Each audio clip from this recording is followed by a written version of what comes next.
Introduction. Okay. We are going now. Yes. Right. Okay. I'll be so serious. I'm too sad. Hi everybody, welcome to Dev's Chats. Today we are being featured by The three Hebrew the girls. single ladies in the group. So yeah, we don't know what this chat is gonna be about, so stick around and find out. This is Deborah, by the way. I'm Sese. What does introduce her? I'm Lungster. I'm Unako, but the ladies call me Nax. Oh my goodness. Yo. Yeah, Deborah, Hi. over to you. Hi guys. Hi everyone. First of all, I want to. When you Oh, see that stop. green couch, you know Debs is back. Hello everyone. Welcome back to Deb's Chats. I'm back. And I've been away for quite some time, but I'm back. And let me just give a bit of a short, sweet reason why I was not around.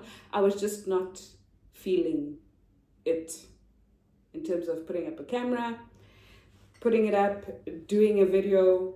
I didn't have much to speak on. I also feel like my days were just the same, so there was nothing new I could bring to the table.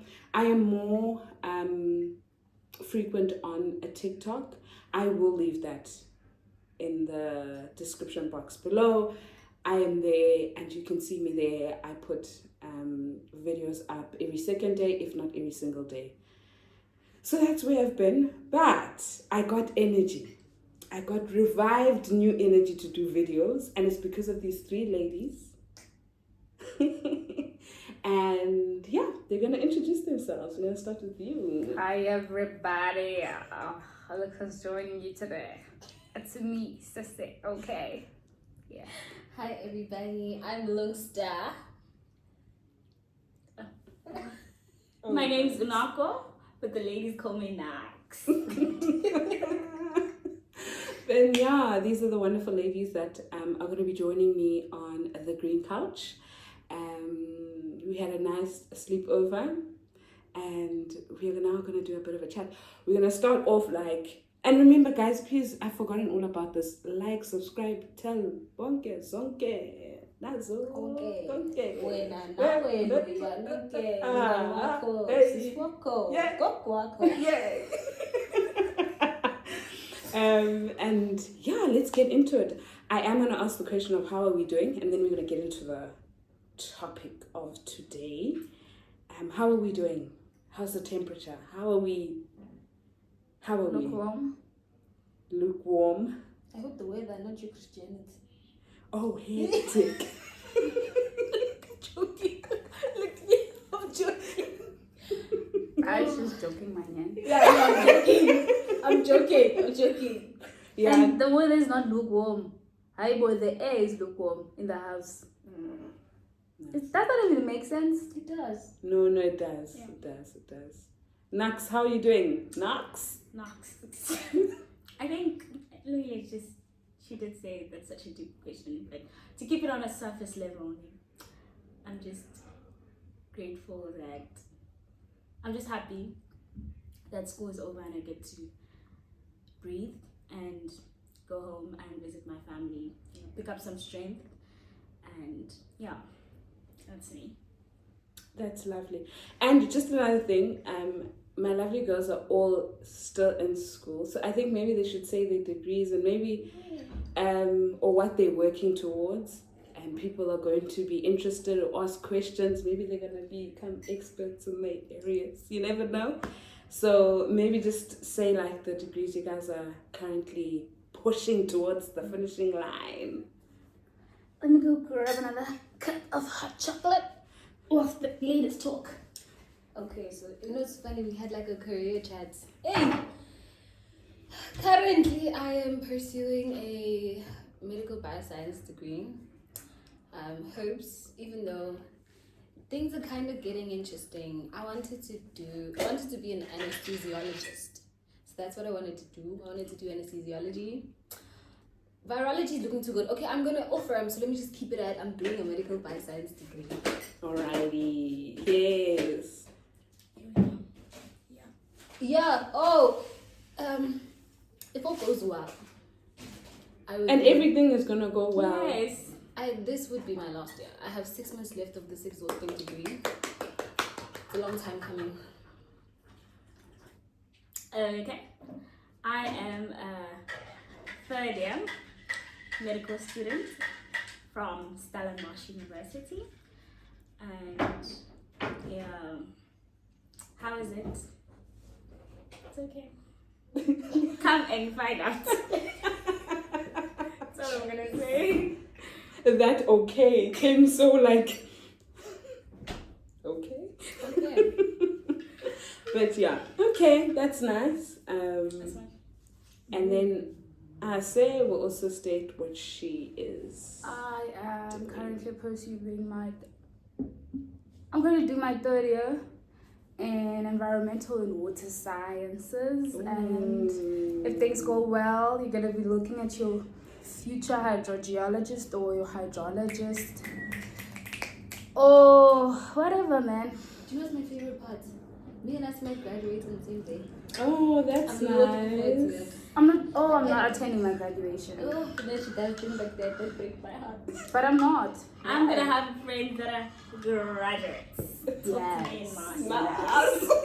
So if you want to plug this with intentions before you graduate, You see, Please there we do. go. There we go. So if you guys know of anyone or any vacancies you have in your spaces, please remember these ladies, right? And if you want the contacts, come to me.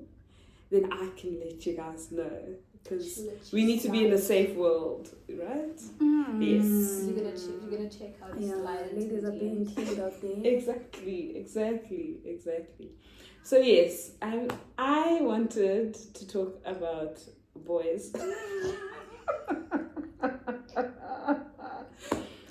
I must be serious, guys, but this is me, and if you guys don't get me, then I don't know what to do. But I just want to talk about love and boys and males, and look at us, looking to the left and right, from their perspective and how different it is, like from my perspective. And I think it would be really nice to just talk about how they see things and how we see things, and probably just start off with currently when I look at love, males, or whatever it is. I'm currently single, so I look at someone I want to get married to. So that's like whenever I see a man, I'm like, we're not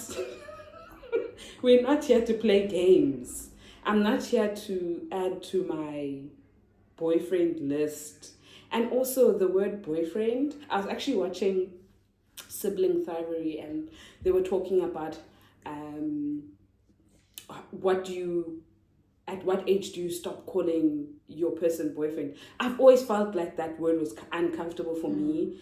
Whenever I introduced my person to my family, I wouldn't say that this is my boyfriend. I would, like, it's so weird. And I remember my dad used to say, boyfriend sounds like he's like a little toy. It doesn't sound like, it doesn't sound like a mature person. So that's my perspective right now. I am obviously giving it all to the Lord to say, Lord, take over and do what you gotta do, Lord. I'm not gonna try and assist you, even though it's hard. But I want you to take over. But yeah, maybe from your guys' side, like, you don't need to say.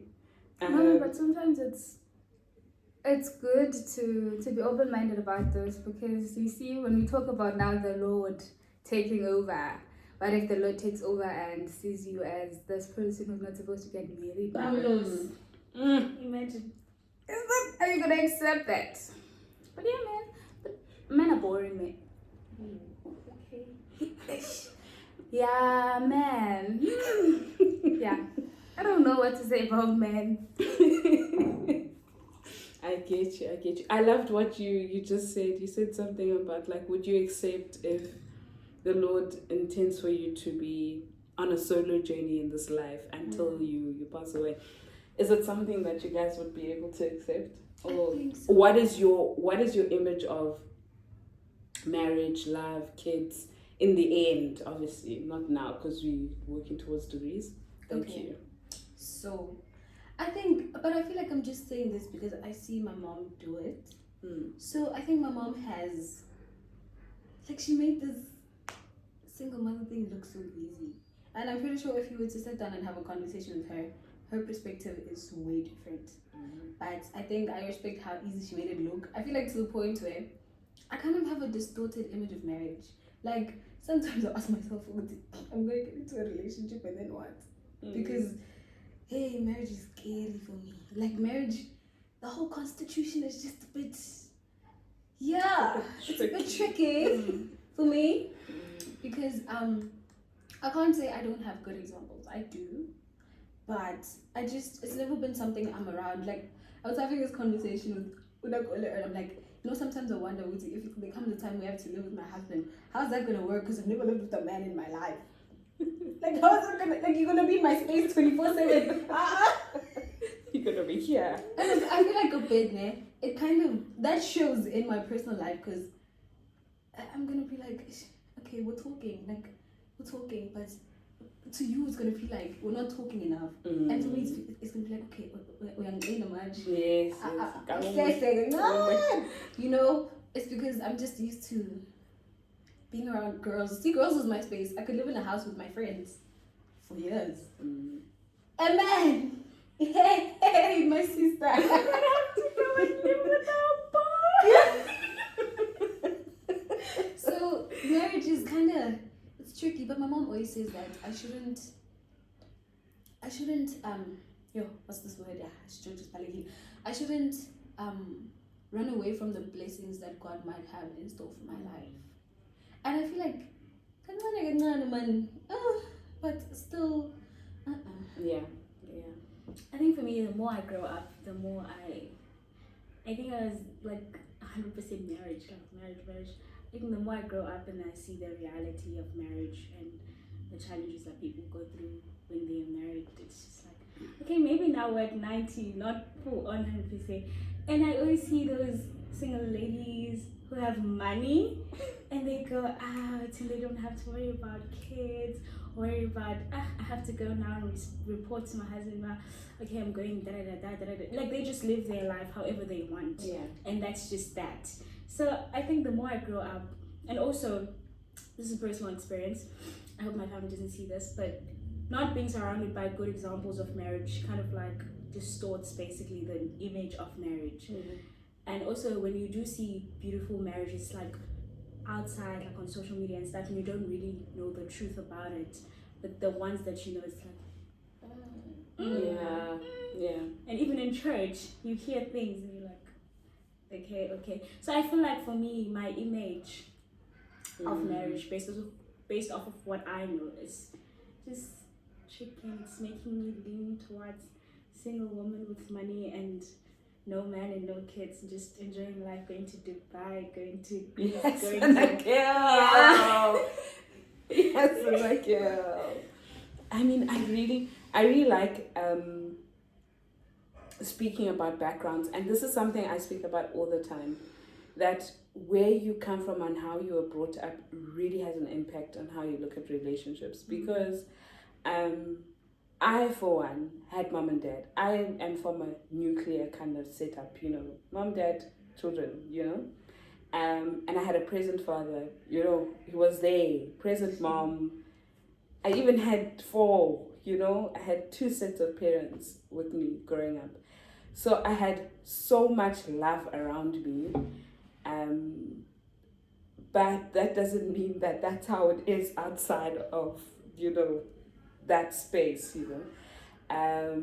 So I think it's very important, because I've seen how it is with my past relationships. Most of them, there was only one that actually came like from a background of mom, dad in the space. But most of them, father was not around. or mother was not around. And I can see how much it impacted them in like the relationship. It's either you loved me till the end, until it was like a lot, you know, like you found me and you found your treasure. And then the other side, it could be like, even if I don't communicate with you throughout the day, you think that I don't love you anymore. And then as time went by, I started realizing that no, it's about abandonment issues. It's about, other things. But we would speak about it and get through it. But I do know how it impacts a relationship. So I understand where you guys are. But we will also check in after 5 years, how you guys feel about this. Because it's obviously going to change in some way or form. But I love what you're saying also at church. Because at church, church is supposed to be a place where we are supposed to, right? This is what we think. We think that we're supposed to see the right kind of view of marriage and all. But we also need to remember that we're all humans, right? And I always say that church for me is a hospital, which means we go there and I'm like, oh, the Lord, my knees are sore. And I need some medication. And your knees could be, I need to work on my faith. I need to be filled up, you know.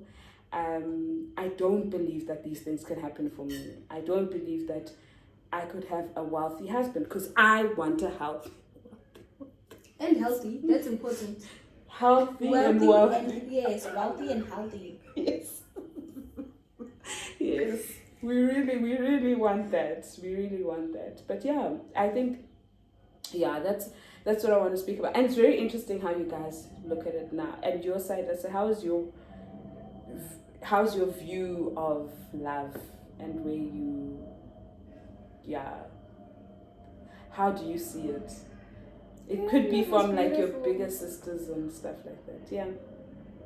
Love is beautiful if it's nurtured, watered. Nice. Okay. Yo. You know, sometimes it's easy to get carried away and not see other things that you're supposed to like take note of from the beginning, and now you end up But if both parties or parties are involved in that union, they are in agreement and they have one goal and they're working towards it, marriage and love can be beautiful. I love it. Love it, love it, love it. I don't want to make this video very long for today. I'm just giving you guys a snippet of how consistent I'm going to be. And I really want you guys to watch. I saw the analytics from the last videos. And I saw that there were more people viewing than subscribed. And I can also see how long people watch for as well. So it was very interesting to see. And I was just like, actually, the ones that are doing well, the ones with the short amount of minutes. So I'm trying to make it nice and short so that you guys can watch it. But maybe final words on anything that you want to tell maybe your age mates as well about maybe things that they're going through. It can be anything, any word of advice to them, and then we can wrap it up. I think the one thing I'd say to my age mates, I feel like men, we're in a hurry, you know? Okay, so we have this one friend who keeps saying to us, find your person now and build with them, you know? He keeps saying it like all the time because he's like, when we grow older, finding husbands and stuff is gonna be so hectic and stuff. But then when you think about it, people our age just wanna play. Like, settling down is just not a thing for them. Oh my goodness. You know? And as much as they're navigating the way wrong, because why? Utu Ellen White, the worst thing you can do is to play with the hearts of a girl. That's what she says. I might not be quoting it exactly, but I'll find it. I know it's in Messages to Young Lovers. It's there. It's in that book. But as much as they're going about it the wrong way, like, man, I feel like we are rushing into things like, okay, like, calm down. Like, I feel like we still have a lot of things to figure out. Like, being young is so, it's a crazy time because you need to be financially stable. You need to start building your own life. Also, you can't just build from, you can't start building in your own house. You have to start back home, because if things are not stable there, stability is going to be tricky for you. Unfortunately, that's the reality we have as Black people. You're figuring out stability, career choices, love, finance, and it's too much to be focusing on a person who's going to break your heart. Come on now. And I feel like it would be different if you were navigating this the correct way. Like, it's easy for you to find somebody to build with if they are sincere. But yeah, we really have that. So, man, I think we should just take it step at a time. Let's just accomplish goals. Let's get degrees. My mom Come always on, says, now. do you know what my mom used to say to me? She used to say, Guti, men are like buses. The minute one leaves, one arrives. Oh. In terms of far about my leg. Yes. But yeah, man. Yeah. I think for me, in our age, it's very important to, especially if you're a single girl, just take that time. I know people say this a lot and it feels so cliche, but take that time to get to know yourself. Tap into your mind. What do I like? What do I not like? Go back to your childhood. My mother did this. My father did this. How has it impacted me now? And how is it affecting my life? How I view life, my relationships, my life choices. Tap in all of that before you find someone or good, and before you have kids, because whatever it is that you have not dealt with, it's gonna manifest into your future, okay, and into your relationships and how you deal with things. So that's Oh, Nice. nice. But yeah. that's not. Now I'm just gonna say, take time and read 8 Rules of Love by Jay Shetty. Yeah. Read the book. It's honestly not about how to get a man. It's about you. It's for your own good, for your own development and growth. So yeah. Come on. I say it's nice, sweet, short. And that's how we're gonna keep this video. Remember, as I always say at the end of the video, that God loves you, and I think that's the biggest one. No matter what's going on in your life right now, if you feel like you've been in the waiting room, I feel like that at some point, and then I find out that the other people that have been in the waiting room for like 5 years, and I'm like, I compare myself to them, and I'm like, oh, Deborah, stop complaining. I think at times we complain so much that we forget the blessings that we have around us. So stay grateful. If you can't, if you're having a bad day, just take out a piece of paper, take out your phone, write down the things that you're grateful for, or even things that you're seeing, like you have shelter, you have clothes, you're able to watch this. That means you have data somewhere, somehow, So look at those things and be grateful. But yeah, bye everyone. Bye.